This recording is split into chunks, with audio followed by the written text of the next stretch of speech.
Alrighty guys, so this is my second video ever of doing Bible study stuff, and I just wanted to point out that, my last video I talked about how I uh, don't like to read like the old school, like King James Version Bible, because, all the thus, thou, thee, just in a way that we don't really speak. And so my wife gave me this new international readers version, I think it's called, um, the NIRB, and it's easier to read so far, as far as I can tell.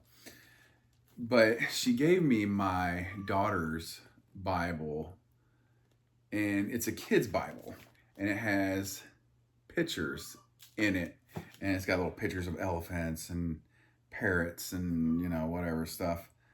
And it's got little kids' pictures in it. And I just looked at it and I was like, really? Why don't you just give me a freaking pop-up book already? Which, I don't know. Surely there's got to be some children's pop-up books out there. Someone's thought of that. But yeah, I feel like I'm a big kid reading from a coloring book.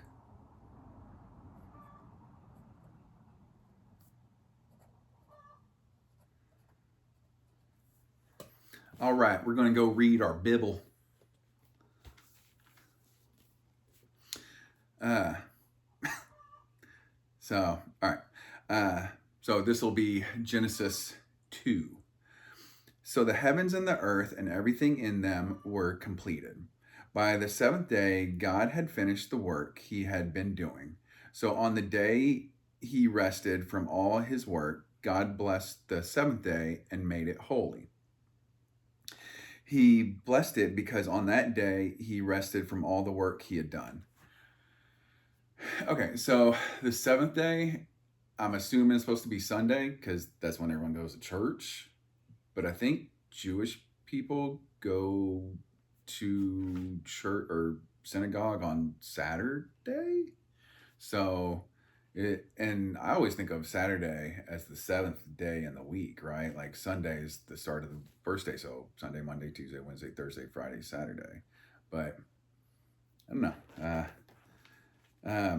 For all I know, Wednesday could be the seventh day. Okay, where was I? Here's the story of the heavens and the earth when they were created. The Lord God made the earth and the heaven. Come on, paper. Such thin little pages.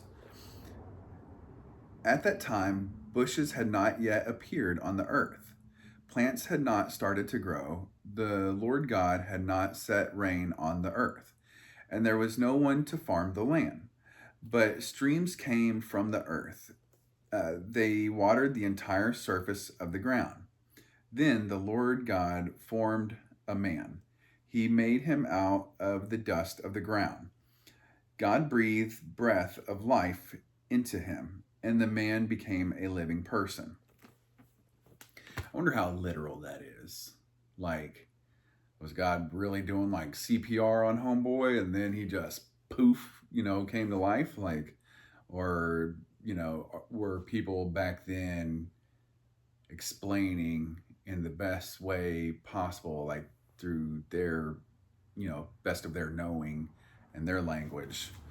But these are things that pop up into my head. Like, I just immediately see God just doing CPR on Adam and just like, whoop, coming to life. All right. The Lord God had planted a garden in east of Eden. He put in the garden the man he had formed.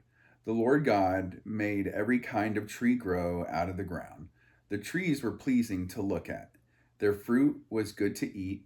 There were two trees in the middle of the garden. One of them had fruit and let people live forever. The other had fruit and let people tell the difference between good and evil. How come I only remember the one tree? The tree of knowledge, right? Like the tree that tell the difference between good and evil. Anyway, a river watered the garden. It flowed out of Eden. From there, the river separated into four other rivers. The name of the first river is the Pishon. It winds through the whole land of Havilah. Havilah. Gold is found there. The gold of that land is good. Onyx and sweet smelling resin are also found there. The name of the second river is Gihon. It winds through the whole land of Cush. The name of the third river is the Tigris. Okay, well, I know where the Tigris River is. That's, over in Iraq, or I guess at the time it was like the Mesopotamian area. So I guess the Garden of Eden's got to be somewhere in that general vicinity. It runs along the east side of Ashur, and the fourth river is called the Euphrates. Yeah, Tigris and Euphrates. And the fourth river is called the I just read that. God dang it, lost my place. I'm a terrible reader, y'all. The Lord God put the man in the Garden of Eden. He put him there to farm its land and take care of it. The Lord God gave the man a command. He said, "You may not eat fruit from any tree in the garden, but you must not eat. Oh wait, you may eat fruit from any tree in the garden, but you must not eat the fruit from the tree of the knowledge of good and evil. If you do, you will certainly die." Which, how come Adam and Eve didn't die, right? Like, I don't know. The Lord God said, "It is not good for the man to be alone. I will make a helper who is just right for him." The Lord God had informed all the wild animals and all the birds in the sky. He had made all of them out of the ground. He brought them to the man to see what names he would give them. And the name the man gave each living creature became its name. Which also, if there's different languages, like, why do we call like all these things like, I'm sure what I call a parrot is not what they call it in Iraq or Mesopotamia back then. So, why can't we all just speak one damn language? So the man gave names to all the livestock, all the birds in the sky, and all the wild animals. But Adam didn't find a helper that was just right for him. So the Lord God caused him to fall into a deep sleep. While the man was sleeping, the Lord God took out one of the man's ribs. Then the Lord God closed the opening in the man's side. Then the Lord God made a woman, which reminds me of a funny joke. I'm sure somebody's going to get all pissed off. So, how do you know Adam and Eve weren't black? Be like, have you ever tried to take a black man's ribs? Yeah. Anyways, ha ha ha. He made her from the rib he had taken out of the man, and the Lord God brought her to the man. The man said, "Her bones have come from my bones. Her body has come from my body. She will be named woman, because she was taken out of a man."